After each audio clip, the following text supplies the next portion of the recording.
Uwi na tayo. Galing ako sa sa friend ko dito sa Absa. At ito yung ulam namin doon. Tapos ngayon uuwi na ako. Kasi nakakain na. Tingnan nyo, ang daming apple. Tingnan nyo, ang daming apple.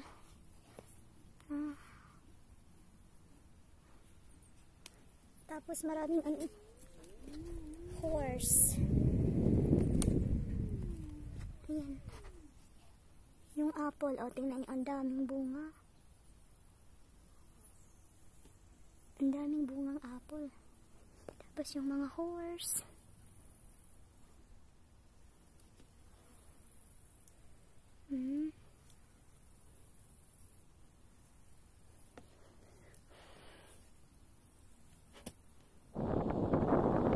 So ayan, in this time, pauwi na ako sa bahay namin. So from other village to the next village. Ang tawag ng village na to guys is Absam. And then the next village where I live is Tower. So makikita nyo yung lugar namin is para kaming napalibutan ng bundok. Totoo naman. Para kami nakatira sa Valley Mountains. Kaya nga ang dami-daming mga turista na pumupunta dito sa Tirol, Austria. Kung i-search nyo yung Tirol, Austria, makikita nyo napakagandang lugar. Kaya ang daming mga taong pumupunta dito para lang ma-witness nila yung beauty of nature dito. So makikita nyo talaga ang ganda ng view, yung mountains. Makikita nyo talaga na napaka-amaze. Kaya nga ang sabi nila daw, we live in the paradise. Kung yun ang sabi nila ng mga turista, kasi nga napakagandang lugar dito. We are surrounded by nature, high mountains, and we have a really fresh water from the mountains. So napakaganda talaga. And dito sa fields, ang daming mga iba't ibang klaseng gulay. So ngayon, pakita ko sa inyo. Tapos makikita nyo dito, tingnan nyo.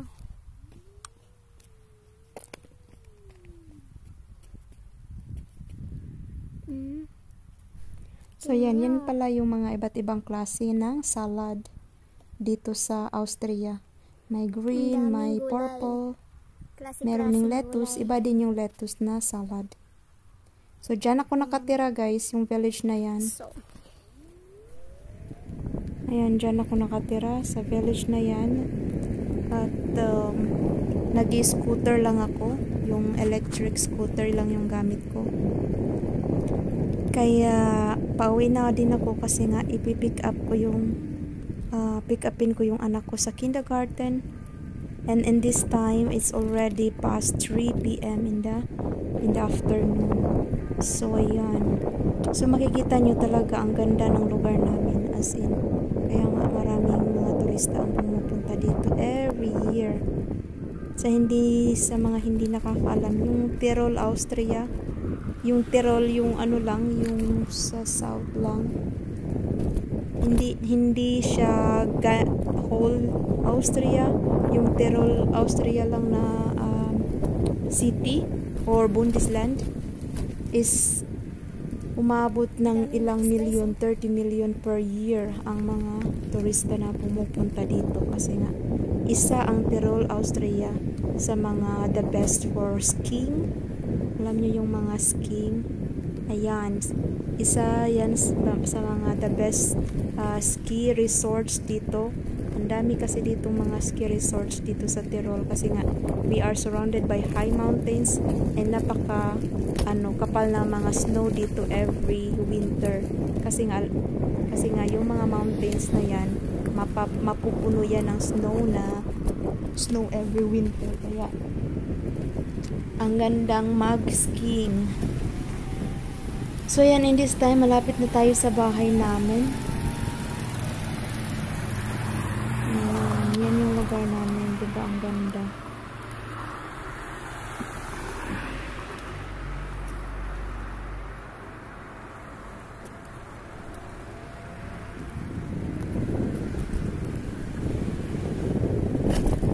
sobrang thankful ako kasi nga binilhan ako ng asawa ko ng electric scooter.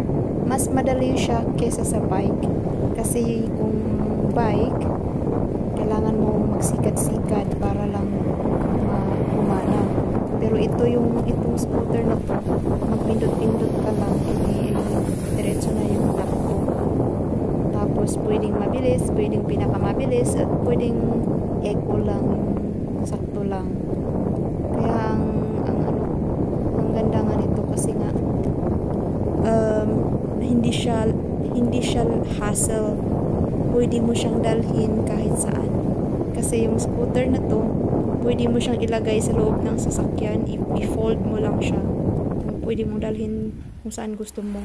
Hindi katulad sa bike na hindi mo basta-basta madala kung wala kang hanger, yung lalagyan sa taas ng sasakyan or sa likod. It's need a big space. Pero yung scooter kasi hindi na kailangan ng big space kasi nga pwede mo siyang i-fold at ipasok sa loob ng sasakyan. Kaya more convenience siya. So yan, malapit na tayo sa amin. So thank you so much for watching guys in this video. First time ko itong ginawa na mag-video habang i-scooter pa uwi ng bahay namin, kaya hindi masyadong hindi masyadong klaro yung video, pero okay lang, at least try. Better lang next time. So thank you so much for watching everyone. Don't forget to like, subscribe and share.